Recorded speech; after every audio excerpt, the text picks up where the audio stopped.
یہاں پہنچا فارس کے اندر، اور انہوں نے حضرت سلمان فارسی کو آ کر خبر دی، تو جیسے تیسے حضرت سلمان نے اپنے آپ کو آزاد کیا اور اس قافلے کے ساتھ آپ نکل گئے۔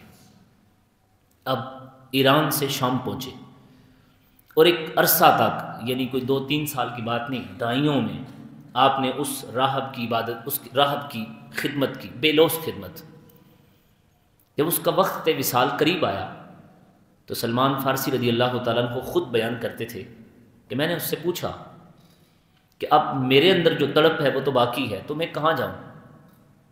تو اس نے کہا کہ بھائی اگر تم جانا چاہتے ہو تو موصل کے اندر چلے جاؤ، وہاں ہمارا ایک بڑا راہب ہے، بڑا عالم ہے، تو اس کے پاس چلے جاؤ۔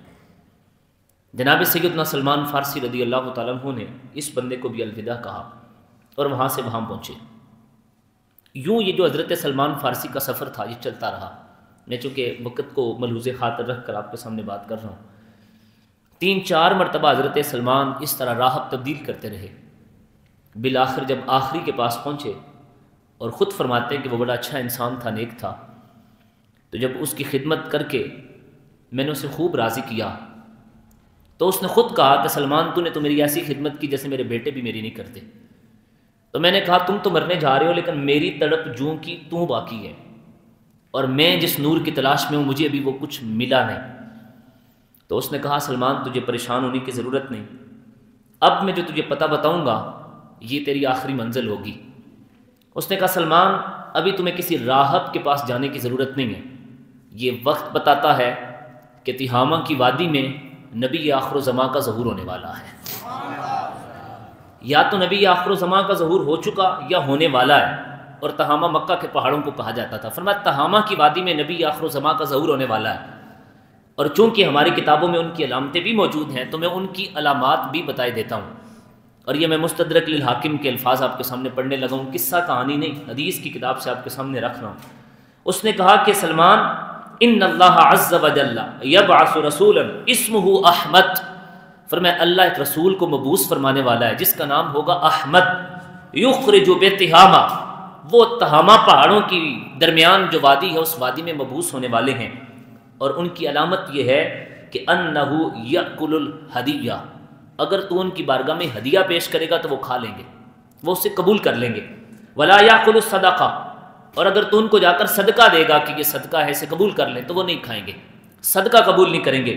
اور فرمایا بین کتفیہ خاتم، اور ان کی پشت پر دونوں کندھوں کے درمیان ایک گوشت کا لوتھڑا ابڑا ہوگا اور اس پر مہر نبوت ہوگی، یعنی محمد الرسول اللہ بھی لکھا ہوا ہوگا۔ سیدنا سلمان فارسی رضی اللہ تعالیٰ عنہ فرماتے ہیں کہ اس راہب کی تدفین سے فارغ ہو کر اب میں قافلے کی تلاش میں تھا کہ کوئی حجاز کا قافلہ آئے، اور ان ایام میں آپ کو ایک تناظر بتانا چاہتا ہوں اور سمجھانا چاہتا ہوں کہ ان ایام میں حضرت سلمان نے وہاں کچھ بکریاں اور کچھ اس طرح کے مویشی بھی وہاں لے لیے۔ جب قافلہ حجاز کا آیا تو جناب حضرت سلمان نے ان کو کہا کہ میں بھی مکہ جانا چاہتا ہوں، تو تم مجھے ساتھ لے جاؤ گے؟ انہوں نے کہا ہم لے جائیں گے، لیکن اس کے بدلے میں ہمیں تم کیا دو گے؟ تو جناب سلمان فارسی کہنے لگے اے میرا سارا ریوڑی تم لے لو، یہ سب تم لے لو۔ انہوں نے کہا یہ تو اگر ایک کوئی اونٹ بھی دے دیتا تو ہمارے لیے کافی تھا، اتنا زیادہ ریوڑ۔ فرمانے لگے مجھے اس سے کوئی غرض نہیں ہے، میں تو ایک نور کی تلاش میں ہوں، میں تو کسی مقصد کے اندر گھر سے نکلا ہوں، تو مجھے اس سے کوئی غرض نہیں ہے۔ انہوں نے وہ سارے کا سارا لے لیا، اور ظلم یہ کیا کہ رستے میں حضرت سلمان فارسی کو اپنا غلام بنا لیا اور آپ کو مارنا پیٹنا شروع کر دیا۔ یوں حضرت سلمان فارسی ایران سے چلے اور یہ شام، اور شام سے پھر عراق، اور یہ سارا علاقہ گھومتے پھراتے مکہ شریف پہنچے۔ مکے والوں نے حضرت سلمان فارسی کو منڈی میں لا کر فروخت کیا، اور جناب سلیمان علیہ السلام کو مدینہ پہنچا دیا گیا۔ جناب سلیمان فرماتے ہیں کہ جنہوں نے مجھے خرید کر مدینے کی طرف رخت سفر باندھا تھا، جب یہ قافلہ مدینے میں داخل ہوا تو چونکہ مجھے راہب نے بتایا تھا کہ جس بستی میں وہ محبوب آئیں گے وہ کھجوروں کی بستی ہے، فرماتے ہیں مدینہ کی اندر جو ہی میرا وہ داخلہ ہوا تو میں نے ان کھجوروں کی بستی کو دیکھا تو میں مسکرا پڑا، میں خوش ہو گیا۔ اور جب میں خوش ہوا تو انہوں نے مجھے دیکھ کر کہا کہ سلمان سارے رستے میں پریشان رہا ہے تو یہاں آ کر یہ خوشی کیسی؟ تو جناب سیدنا سلمان فارسی فرمانے لگے مجھے لگتا ہے کہ اللہ نے مجھے میری منزل پر ہی پہنچا دیا ہے۔ صاحب کبھی عرش پر، کبھی فرش پر، کبھی اس کے گھر، کبھی در بدر، غم عاشقی تیرا شکریہ میں کہاں کہاں سے گزر گیا۔ حضرت سلمان فارسی فرماتے ہیں یہ جستجو مجھے مدینے پہنچا کے لے گی، اور جب مدینے میں پہنچے تو وہاں پر حضرت سلمان علیہ فارسی رضی اللہ تعالیٰ عنہ کو انہوں نے کام پہ لگا دیا۔ یوں زندگی کے ایام بیتتے چلے گئے۔ جناب سیدنا سلمان فارسی فرماتے ہیں کہ پھر ایک دن ایسا ہوا کہ میں کھجوروں کے باغ میں کام کر رہا تھا، اور میرے مالک کا چچا زاد بھائی باغا باغا آیا، اور اس نے آ کر کہا کہ وہ قبا کے اندر ہے، وہ قبا کے اندر ہے۔ کہتے جب یہ لفظ میں نے سنے تو میں نے اپنے کان کھڑے کر لیے کہ پتہ نہیں کن کی بات ہو رہی ہے۔ تو اس نے کہا تو کیا کہتا ہے؟ تو اس نے کہا مجھے تو لگتا ہے کہ یہ وہی ہیں۔ تو جب یہ لفظ میں نے سنے تو میں نے کہا کن کی بات ہو رہی ہے؟ تو پھر اس نے کہا کہ وہ جو ہماری کتابوں میں ان کی علامتیں ہیں نا، ویسی علامتیں ہیں ان کے اندر۔ تو وہ جو میرا مالک تھا وہ متعصب یہودی تھا، تو اس نے اس کو ڈانٹ دیا اور کہا کہ نہیں نہیں یہ نہیں ہو سکتے وہ۔ حضرت سلمان فارسی فرماتے جب یہ لفظ میں نے سنے نا کہ یہ وہی ہیں، ان کی علامتیں ہیں اور وہ نبی آ گئے ہیں، تو فرماتے کھجور کے اس درخت پر کھڑے کھڑے میرے جسم پر کپ کپی طاری ہوگی، اتنے دور سے مارے کھا کھا کے اور اتنی مشقتیں جھیل جھیل کے۔ تو میرے دل کے اندر ایک امید کی کرن پھوٹ پڑی کہ شاید یہ وہی ہیں کہ جن کے لیے میں یہاں آیا ہوں۔ اب صاحب ہمیں تو ایمان پلیٹ کے اندر رکھ کر ملا ہے، ہماری تو ولادت ہوئی ہے تو باپ مسجد سے امام صاحب کو پکڑ کے لے آئے کہ بھائی اس کے کان میں اذان دو اور اسے بتا دو کہ یہ اللہ کا بندہ ہے، امام الانبیاء کا امتی ہے۔ یہ تو صاحب پوچھو جناب سلمان فارسی سے کہ ایمان ہے کیا، محبت رسول ہے کیا، اور غلامی مصطفیٰ کتنی بڑی نعمت ہے۔ یہ تو ان سے پوچھو نا، شب ہجر کی سختیاں کوئی اس سے جا کے پوچھے، تیری راہ تکتے تکتے جسے صبح ہو گئی۔ یہ ان سے پوچھئے کہ جناب سلمان فارسی نے کیا کچھ دیکھا۔ حضرت سلمان فرماتے میں نیچے اتر آیا تو میں نے اپنے مالک سے پوچھا یہ کن کی بات کر رہے تھے؟ تو اس نے مجھے تھپڑ مارا اور کہا کہ تو غلام ہے، تجھے کیا کام اس سے، تو اپنا کام کر۔ جناب سیدنا سلمان فارسی فرماتے ہیں وہ بات تو میں نے سن لی تھی۔ آپ فرماتے ہیں پھر 2-4 دن کے بعد میرے مالک نے مجھے کچھ کھجوریں دی کہ یہ تیری کام کے بدلے میں۔ آپ فرماتے ہیں وہ کھجوریں لے کر میں قبا پہنچ گیا، چونکہ پتہ تو چل گیا تھا کہ حضور قبا میں، تو میں قبا پہنچا اور جا کر حضور کے سامنے رکھے۔ اور حدیث پاک میں ہے کہ جناب سلمان فرماتے ہیں کہ اللہ کے رسول تشریف فرما تھے، حضور کے دائیں سب سے قریب حضرت ابوبکر صدیق بیٹھے ہوئے تھے۔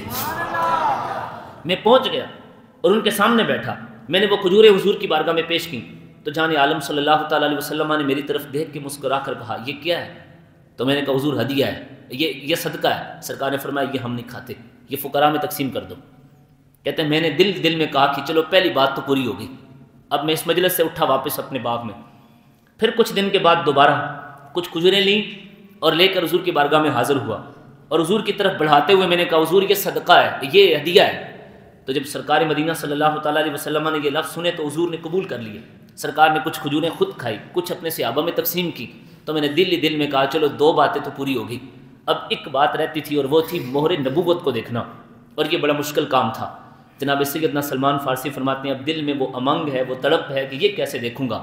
کہتے مدینے کی گلیوں میں چلتے چلتے میں نے جنت البقیع کے اندر افراد دیکھے کھڑے، کچھ وہ لوگوں کا جمگٹھا سا دیکھا۔ تو میں نے ایک سے پوچھا کہ یہ کیا ہے؟ تو انہوں نے کہا کہ ان کے ایک صحابی کا انتقال ہو گیا ہے، یہ اس کی تدفین کے لیے آئے ہیں۔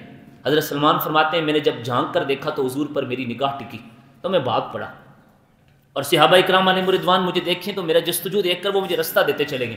فرماتے ہیں میں حضور کے پاس چلا گیا، اب اللہ کے رسول کھڑے ہیں تو میں حضور کی پشت کے پیچھے کھڑا ہو گیا، اور دل میں امنگ ہے، تڑپ ہے، آرزو ہے کہ وہ مہر نبوت دیکھوں، لیکن سرکار نے چادر اوڑھ کے رکھی ہے اور حضور کی مہر نبوت وہ چھپی ہے اور کندھوں کے اوپر سرکار کے چادر ہے۔ کہتے ہیں میں دعا کروں کہ یا اللہ کوئی ہوا آئے، یہ چادر ہٹے، میں مہر نبوت کو دیکھوں اور یہ تیسری علامت بھی پوری ہو جائے۔ کبھی دل میں کبھی کیا خیال آئے۔ فرماتے ہیں حضور کے پشت کے پیچھے میں کھڑا تھا، جانے عالم صلی اللہ تعالیٰ علیہ وسلم آگے کی طرف دیکھ رہے تھے، لیکن حضور ہے نا فریاد امتی جو کرے حال ظہر میں، ممکن نہیں کہ پھر خیر بشر کو خبر نہ ہو۔ کہتے ہیں حضور نے اپنی چادر ہٹا کر مجھے ایک مخاطب کرتے ہوئے کہا، فرمایا سلمان تو اپنی منزل پر پہنچ چکا ہے، سلمان یہ دیکھ لے مہر نبوت بھی یہاں ہے۔ فرماتے ہیں وہ میری حالت اظہار ایسی تھی کہ میں قابو نہ کر سکا خود کو، اور میں نے فوراً اللہ کے محبوب علیہ الصلوۃ والسلام کی مہر نبوت کے بوسے لینے شروع کر دیے۔ حضور کی جسم پاک سے لپٹ گیا، پھر سرکار نے رخ انور میری طرف پھیرا اور پھیر کر میرے چہرے پر، میرے سینے پر ہاتھ رکھ کر تسلی دیتے ہوئے کہا سلمان گھبرانا، تو اپنی منزل پر آ گیا، تو پہنچ گیا اپنی منزل پر۔ حضرت سلمان فارسی فرماتے ہیں کہ پھر یہ جو سلسلہ تھا یہ سارا ہوتا گیا۔ صاحبو بدر و احد میں حضرت سلمان فارسی شریک نہ ہو سکے کیونکہ اس وقت تک اسلام آپ نے قبول نہیں کیا تھا۔ بعد کے غزوات میں جناب حضرت سلمان نے پھر حد کی، اور کیا کیا امام الانبیاء علیہ السلام کی خدمت میں حاضر ہوتے تھے اور مالک کو بھی پتہ چل گیا تھا کہ اب ان کا دل یہاں نہیں ہوتا، ان کا دل تو کسی کا ہو گیا۔ تو ایک دن سرکار کی بارگاہ میں آئے اور آ کر عرض کرنے لگے کہ حضور میں آپ کے پاس بیٹھنا چاہتا ہوں لیکن میرا مالک مجھے نہیں آنے دیتا۔ تو میرے رسول علیہ السلام نے حضرت سلمان کی تڑپ دیکھی تو حضور نے فرمایا تو اپنے مالک سے کتابت کر لے، تو مکاتبہ بن جا۔ کتابت یہ ہوتی ہے کہ غلام مالک سے کہہ دے کہ بھئی مجھ سے پیسے لے لو اور مجھے آزاد کر دو۔ تو جب یہ بات سنی تو واپس اپنے مالک کے پاس پہنچے۔ مالک یہودی تھا۔ حضرت سلمان نے اس سے جا کر کہا کہ تو مجھے اپنا مکاتبہ غلام بنا لے، مجھ سے کتابت کر لے۔ تو وہ حضرت سلمان کو دیکھ کر کہنے لگا تجھے کون خریدے گا اور تو کہاں سے لائے گا پیسے؟ آپ نے فرمایا تو پیسے بتا، چھوڑ تو اس بات کو۔ تو اس نے دل میں کہا کہ اب پھر پیسے بھی میں ایسے بتاؤں گا کہ تو بھی یاد رکھے گا۔ اس نے کہا 2 شرطیں ہیں میری، پہلی شرط یہ ہے کہ 40 اوکیا سونا لے کر آؤ، یعنی 5 کلو کے قریب سونا، یہ سونا لاؤ اور آزاد ہو جاؤ۔ اور دوسری میری شرط یہ ہے کہ 300 درخت کھجور کے وہ لگاؤ اور جس دن وہ درخت پھل دینے لگیں تو اس دن میں تجھے آزاد کر دوں گا۔ اب آپ صاحب سمجھتے ہیں کہ کھجور کے پھل اتنا جلدی، وہ کھجور کا درخت اتنی جلدی پھل نہیں دیتا، اور اس کے ذہن میں یہ تھا کہ سلمان تا حیات میرا ہی غلام رہے گا۔ حضرت سلمان جب سرکار کی بارگاہ میں واپس پلٹ کے گئے تو اللہ کے محبوب علیہ السلام نے پریشانی دیکھی چہرے پر، تو پوچھا سلمان تو پریشان نظر آتا ہے۔ عرض کرنے لگے آقا آپ کے کہنے پر اپنے یہودی غلام سے میں نے کہا تھا مجھے آزاد کر دے اور مجھ سے کتابت کر لے، لیکن سرکار اس نے جو 2 شرطیں رکھی ہیں تو پوری ہونے کے لائق ہی نہیں۔ میرے محبوب مسکرا پڑے، فرمایا وہ میرے غلاموں ہے تم میں کوئی جو اپنے اس بھائی کی مدد کرے؟ ہے کوئی جو اس کی مدد کرے؟ صحابہ کرام علیہ رضوان نے کہا حضور حکم فرمائے۔ سرکار نے فرمایا اس کے لیے کھجور کے درخت لاؤ۔ اب کوئی صحابی 10 اٹھا کے لا رہا ہے، کوئی 20 اٹھا کے لا رہا ہے، کوئی 50 اٹھا کے لا رہا ہے۔ جب درخت سارے کے سارے 300 جمع ہو گئے تو میرے محبوب علیہ السلام نے فرمایا سلمان اپنے ان بھائیوں کو لے جا اور گڑھے کھود دو، لیکن درخت لگانا کسی نے نہیں، درخت لگانے کے لیے خود آمینہ کے لال تشریف لائیں گے، درخت نہیں لگانا کسی نے۔ انہوں نے کہا حضور ہم حاضر ہیں۔ سارے گڑھے کھود دیے گئے۔ حضرت سلمان فارسی کے پاس سرکار پہنچے اور حضور نے ہر گڑھے کے اندر خود درخت لگایا۔ ایک روایت میں ہے کہ ایک درخت کے اندر حضرت سلمان کہتے ہیں میں نے خود لگا دیا، ایک گڑھے کے اندر درخت لگا دیا، اور ایک روایت میں ہے کہ جناب سیدنا فاروق اعظم نے ایک گڑھے کے اندر درخت لگا دیا۔ 1 سال گزرا تھا، فرماتے ہیں سارے کے سارے درخت انہوں نے پھل دے دیے، اور یہودی بھی دیکھ کر حیران رہ گیا، لیکن ایک درخت کے ساتھ پھل نہیں لگا۔ تو امام الانبیاء علیہ السلام نے پوچھا سلمان سنا؟ عرض کرنے لگے حضور سارے درختوں کے ساتھ پھل لگ گئے لیکن ایک کھجور کا درخت وہ جیسا تھا ویسا ہی موجود ہے۔ میرے محبوب تشریف لے گئے، حضور نے وہ درخت زمین سے اکھیڑا اور اکھیڑنے کے بعد پھر لگایا، اس درخت نے بھی فوراً پھل دینے شروع کر دیا۔ سرکار نے فرمایا سلمان تو نے ہماری محبت میں اتنا سفر کیا ہے، جہاں سلمان ہم تجھے اس کا اجر بھی عطا فرما رہے ہیں۔ اور پھر وہ جو 40 اوقیہ سونا تھا، اللہ کے محبوب علیہ السلام کی بارگاہ میں تھوڑا سا سونا کسی نے، وہ چھوٹے جو پرندہ ہوتا ہے اس کے انڈے کے برابر سونا سرکار کی بارگاہ میں کسی نے پیش کیا۔ سرکار نے اٹھا کر حضرت سلمان کے ہاتھ پر رکھا، فرمایا جا کر اپنے مالک کو دے دے۔ انہوں نے کہا حضور وہ تو 40 اوقیہ سونا کہہ رہا ہے، 5 کلو سونا۔ اللہ کے محبوب مسکرائے، فرمایا سلمان تو جا کر دے تو صحیح نا، دیکھنا یہ پورا کیسے ہوتا ہے۔ حضرت سلمان کہتے ہیں میں گیا اور میں جا کر توڑ توڑ کر اس کو دیتا چلا گیا، اور وہ 40 کا 40 اوقیہ سونا پورا ہو گیا اور میں آزاد ہو گیا۔ اور صاحب پھر آزاد ہی نہیں ہوئے، یہ شرف بھی 1,24,000 صحابہ میں تنے تنہا حضرت سلمان فارسی کا ہے۔ مکے والوں کے ساتھ آخری جنگ جب لڑی جانے لگی جسے غزوہ احزاب کہتے ہیں اور دوسری روایت میں غزوہ خندق کہتے ہیں، تو اس موقع پر سرکار نے اپنے صحابہ سے مشورہ کیا، صحابہ بتاؤ یہ جنگ کیسے لڑیں چونکہ سارا عرب ہمارے ساتھ مقابلہ کرنے آ رہا ہے۔ تو حضرت سلمان فارسی کھڑے ہوئے، انہوں نے کہا حضور میں نے فارسیوں کو دیکھا ہے کہ اگر وہ کسی فوج سے مقابلہ نہ کر سکیں تو وہ اپنے اور اس فوج کے درمیان خندق کھودتے ہیں، لمبی جناب وہ ایک سرنگ کھود دیتے ہیں تاکہ وہاں کا فوجی اس طرف آ ہی نہ سکے، اور یوں ہم مدینے کا دفاع کر سکتے ہیں۔ میرے محبوب مسکرائے، سرکار نے فرمایا تیری رائے مجھے پسند آئی، اٹھو صحابہ چلو خندق کھودتے ہیں۔ سب نے خندق کھود دی۔ جب خندق ساری کھود کے فارغ ہو چکے نا تو اس وقت مہاجر صحابہ انصار صحابی سارے خوش ہو گئے کہ آج یہ جنگ ہم سے کوئی نہیں جیت سکتا۔ اب مہاجرین بیٹھے اور کہنے لگے سلمان ہمارا ہے، یہ ہمارا ہے، یہ ہمارا مہاجر بھائی ہے۔ انصاری کہنے لگے نہیں نہیں یہ مدینے میں آیا تھا، یہ ہمارا ہے۔ میرے محبوب تشریف لائے۔ اللہ کے رسول نے کہا صحابہ کیا کہتے ہو؟ مہاجر کہنے لگے حضور ہم کہہ رہے ہیں سلمان ہمارا ہے۔ انصاری کہنے لگے حضور ہم کہتے ہیں یہ سلمان ہمارا ہے۔ میرے آقا نے فرمایا مہاجر نہ سلمان تمہارا ہے، انصار نہ سلمان تمہارا ہے، سلمان منا اہل البیت، فرمایا سلمان تو محمد کے گھر والا ہے، سلمان میرے گھر والا ہے۔ اور یہ شرف حضرت سلمان فارسی کا ہے۔ کہ سرکار مدینہ صلی اللہ تعالیٰ علیہ وسلم نے انہیں اپنا گھر والا قرار دیا۔ صاحبان زویت شام سیدنا سلمان بن فارسی کے بڑے بڑے اعزازات ہیں۔ ترمذی کی یہ روایت آپ سنیے اور مچل جائیے، اور ان الفاظ کا اور اس شان کا کوئی مول نہیں ہے، کوئی قیمت نہیں ہے۔ جان عالم صلی اللہ تعالیٰ علیہ وسلم نے فرمایا ان الجنت تشتاق الی ثلاثہ، فرمایا جنت میرے 3 صحابہ کی مشتاق ہے۔ میں اور آپ سارے جنت کے مشتاق ہیں کہ ہم جنت میں جائیں، لیکن محبوب کہتے ہیں جنت بھی میرے 3 صحابہ کے دیدار کی مشتاق ہے کہ وہ کب آئیں گے۔ آقا جی وہ کون ہیں؟ آپ شکریال والو، میں آپ سے توقع یہ کرتا ہوں کہ پھر آپ اس حدیث پاک کے ان الفاظ کا استقبال بھی ایسا کریں گے۔ کتنے بڑے اعزاز کے مالک یہ لوگ ہیں کہ جن کی مشتاق جنت ہے۔ حضور وہ کون ہے کہ جن کا دیدار جنت بھی کرنا چاہتی ہے؟ میرے محبوب نے فرمایا وہ پہلا بندہ میرا بھائی علی ہے۔ فرمایا وہ پہلا میرا غلام، میرا صحابی، میرا بھائی، میرا علی ہے کہ جس کی مشتاق جنت ہے۔ حضور دوسرا فرمایا دوسرا میرا غلام عمار بن یاسر ہے کہ جس کا دیدار جنت بھی کرنا چاہتی ہے۔ اور فرمایا میرے غلاموں میں تیسرا میرا غلام سلمان ہے کہ جنت بھی جس کا دیدار کرنا چاہتی ہے۔ صاحبان زویت شام سیدنا سلمان فارسی کے متعلق میرے محبوب علیہ السلام نے یہ بھی کہا، فرمایا 4 بندے ساری دنیا پہ سبقت لے گئے۔ فرمایا اہل عرب میں محمد سبقت لے گیا، حبشہ والوں میں بلال سبقت لے گیا، فرمایا روم والوں میں صہیب رومی سبقت لے گیا، اور فارس والوں میں حضرت سلمان فارسی سبقت لے کے چلے گئے۔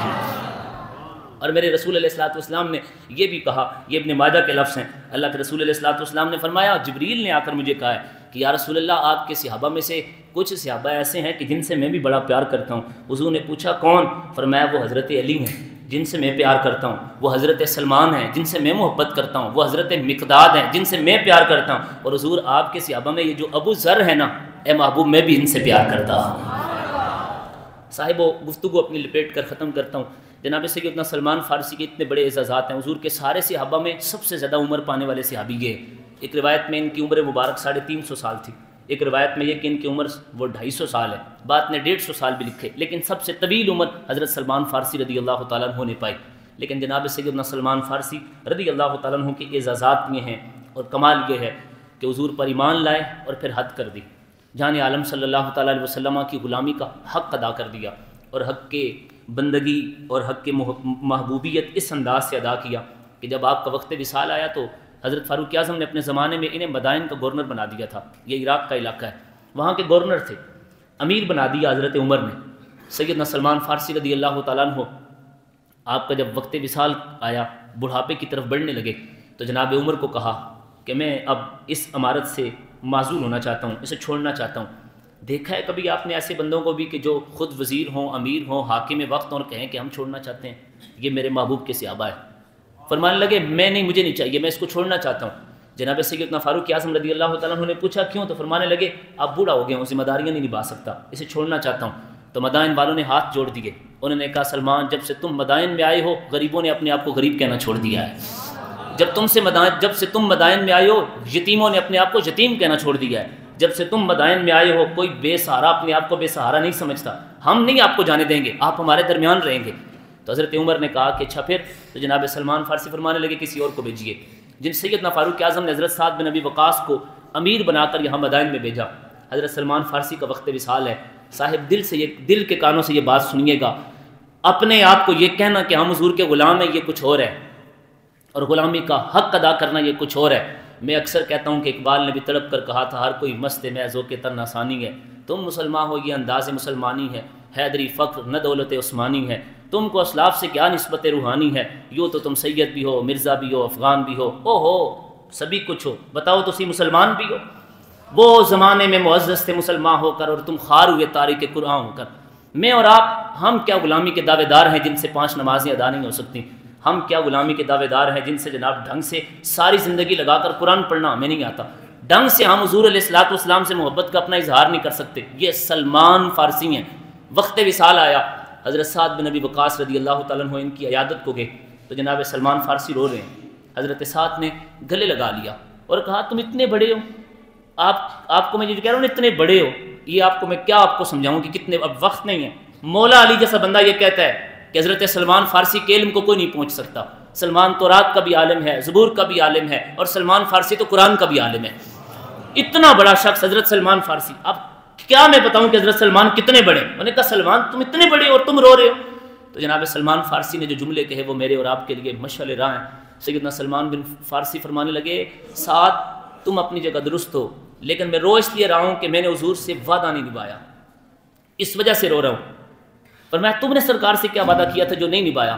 تو فرمانے لگے مجھے ایک دن اللہ کے رسول علیہ الصلوۃ والسلام نے کہا تھا کہ سلمان مال تھوڑا جمع کرنا، اس لیے کہ جس کے پاس مال کم ہوگا نا قیامت میں وہ جلدی خلاصی پا جائے گا، اور میں جب اپنے گھر کے اندر دیکھتا ہوں تو مجھے مال نظر آتا ہے، اس لیے مجھے ڈر لگتا ہے کہ کہیں حضور مجھ سے ناراض نہ ہو جائیں، اور میں نے وہ وعدہ نبھایا نہیں۔ حضرت سعد بن ابی وقاص فرماتے ہیں میں نے نگاہ گھما کر حضرت سلمان فارسی کے گھر میں دیکھا تو گھر میں کیا سامان تھا، ایک وضو کرنے والا لوٹا، ایک پانی بھرنے والا لوٹا، اور ایک برتن جس میں کھانا کھایا جاتا تھا۔ چوتھی چیز مجھے حضرت سلمان فارسی کے گھر میں نظر نہ آئی۔ میں نے گن کر کہا کہ سلمان فارسی یہ تو صرف اور صرف 14 درہم کا سامان بنتا ہے اور تم پھر بھی رو رہے ہو۔ جناب سلمان فارسی کہنے لگے محبوب نے مجھے یہ کہا تھا کہ سلمان بندے کے لیے اتنا ہی سامان ہونا چاہیے جتنا مسافر کے پاس ہوتا ہے، مجھے اس وجہ سے ڈر لگتا ہے کہ یہ بھی نہیں ہونا چاہیے۔ صاحبو سوچئے تو صحیح نہ کہ ان لوگوں نے حضور سے محبت اور وفا کس انداز سے نبھائی ہے۔ کیا وفا ہے، کیا محبت ہے۔ یہ بھی لوگ تھے، ہمارے حکمرانوں کے پروٹوکول ختم نہیں ہوتے۔ ایک آتا ہے کہتا ہے جی میں پروٹوکول ختم کرنے لگا ہوں، وہ جناب آتا ہے تو پہلے والا اگر 20 گاڑیوں میں گھومتا تھا یہ 50 لے لیتا ہے، وہ پہلے والا اگر 25 میں گھومتا تھا یہ آگے سے جناب 40 لے کے بھاگنا شروع کر۔ یہ گورنر ہیں مدائن کے، اور حضرت سلمان فارسی نکل رہے ہیں، رستے میں چل رہے ہیں۔ ایک بندے نے دیکھا تو دیکھ کر اس نے حضرت سلمان فارسی کی طرف، تو اس نے کہا سلمان بات، اس نے کہا بندے خدا کی بات سن۔ حضرت سلمان پاس چلے گئے، فرمانے لگے بول۔ تو اس نے کہا یہ میرا سامان اٹھا دو میں تھک گیا ہوں۔ جناب سلمان فارسی نے سامان اٹھایا اپنے کندھے پہ رکھا اور چل پڑے۔ جب بازار میں پہنچنے لگے نا تو جو بندہ دیکھے تو وہ کہ السلام علیکم السلام علیکم السلام علیکم۔ تو اس بندے نے محسوس کیا کہ یہ تو کوئی بندہ ذرا کوئی خاص ہے کہ سارے اس کو سلام کر رہے ہیں۔ تو اس نے کہا یہ کون بندہ ہے جس کو تم سارے سلام کرتے ہو؟ تو اس نے کہا تم نہیں جانتے یہ کون ہے؟ انہوں نے کہا نہیں ہم تو نہیں جانتے۔ فرمایا یہ مدائن کا گورنر سلمان فارسی ہے۔ اس بندے نے ہاتھ جوڑ لیا، اس نے کہا حضور مجھے معاف کیجیے، آپ تو صحابی رسول ہیں، معاف کیجیے مجھے، آپ مدائن کے گورنر ہیں۔ حضرت سلمان فرمانے لگے کوئی بات نہیں ہے، معافی تلافی والی کوئی بات نہیں، میں نے یہ جو کام کیا ہے نا یہ اللہ کی رضا کے لیے کیا ہے، میں نے یہ اللہ کی رضا کے لیے، مجھ سے معافی مانگنے کی کوئی ضرورت نہیں ہے۔ اس نے کہا حضور مجھے دے دیجئے۔ فرمایا نہیں، جب اٹھایا تھا تو نیت کی تھی تیرے گھر تک لے کے جاؤں گا، اب تیرے گھر چھوڑ کے ہی آؤں گا۔ صاحب یہ ہے رسول اللہ کے صحابہ۔ اور آخری بات کہہ کے گفتگو سمیٹ رہا ہوں، سیدنا سلمان فارسی اور حضرت عبداللہ بن سلام آپس میں بیٹھ کے گفتگو کرنے لگے۔ عبداللہ بن سلام کا تذکرہ چھیڑوں تو وقت درکار ہے، صحابی رسول ہے اور بہت بڑے عالم ہیں، یہودیوں کے سب سے بڑے عالم تھے۔ گفتگو ہونے لگی تو حضرت سلمان فارسی اور حضرت عبداللہ بن سلام نے آپس میں طے کیا کہ جو پہلے مرے گا دوسرے کو آ کر بتائے گا کہ اللہ کے ہاں سب سے زیادہ بڑی چیز کیا ہے۔ اچانک وہ اتفاقاً حضرت سلمان فارسی کا انتقال پہلے ہو گیا تو حضرت عبداللہ بن سلام کی خواب میں آئے اور خواب میں آ کر کہنے لگے اللہ کے ہاں سب سے جو بڑی چیز ہے نا وہ اللہ پر توکل ہے، سب سے بڑی چیز جس کی قدر و منزلت عند اللہ ہے وہ توکل ہے۔ اور قرآن نہیں کہتا وَمَن يَتَوَكَّلْ عَلَى اللَّهِ فَهُوَ حَسْبُهُ، فرمایا جو اللہ پر توکل کرے اللہ اسے کافی ہے۔ اور حضرت سلمان فارسی کے توکل کا عالم یہ ہے کہ سیرت نگاروں نے لکھا کہ گھر میں مہمان آ گئے اور کھانے کو کچھ نہیں ہے تو جناب سلمان فارسی نے جنگل میں قدم رکھا اور آواز دے کر کہنے لگے وہ جنگل کے پرندوں میرے گھر میں مہمان آ گیا ہے، کھانے کو کچھ نہیں ہے، 2-4 میرے پاس آ جاؤ، اور جنگل کی ہرنی میرے پاس آ جاؤ، مجھے میرا دل کرتا ہے مہمان کو گوشت کھلاؤں۔ ایک ہرنی بھاگتی حضرت سلمان کے قدموں میں آئی، 8-10 پرندے بھاگتے آپ کے پاس آئے، آپ نے بسم اللہ اللہ اکبر پڑھ کر سب کو ذبح کیا کہ گوشت بنا کے دوں گا۔ تو پاس کھڑے جو لوگ تھے انہوں نے کہا سلمان ایسا بھی کبھی ہوتا ہے؟ فرمانے لگے ہاں ہاں ہوتا ہے، میں اپنے رب کا فرما بردار بندہ ہوں، رب نے ساری مخلوق کو میری فرما برداری عطا کر دی ہے، میں اس کی اطاعت گزاری کرتا ہوں، ساری کائنات میری اطاعت گزاری کرتی ہے۔ صاحب یہ رسول اللہ صلی اللہ تعالیٰ علیہ وسلم کے وہ صحابہ ہیں کہ جن کا مقام اور مرتبہ اس قدر بلند ہے، اور جناب سیدنا صدیق اکبر رضی اللہ تعالیٰ عنہ سے جس بندے نے خلافت لی ہے اور سلسلہ عالیہ نقشبندیہ چلا ہے، حضرت ابوبکر صدیق کے پہلے خلیفہ کو زمانہ سلمان فارسی کے نام سے یاد کرتا ہے۔ اللہ تعالیٰ مجھے اور آپ کو ان اصحاب کے نقش قدم پر چلنے کی توفیق عطا فرمائے۔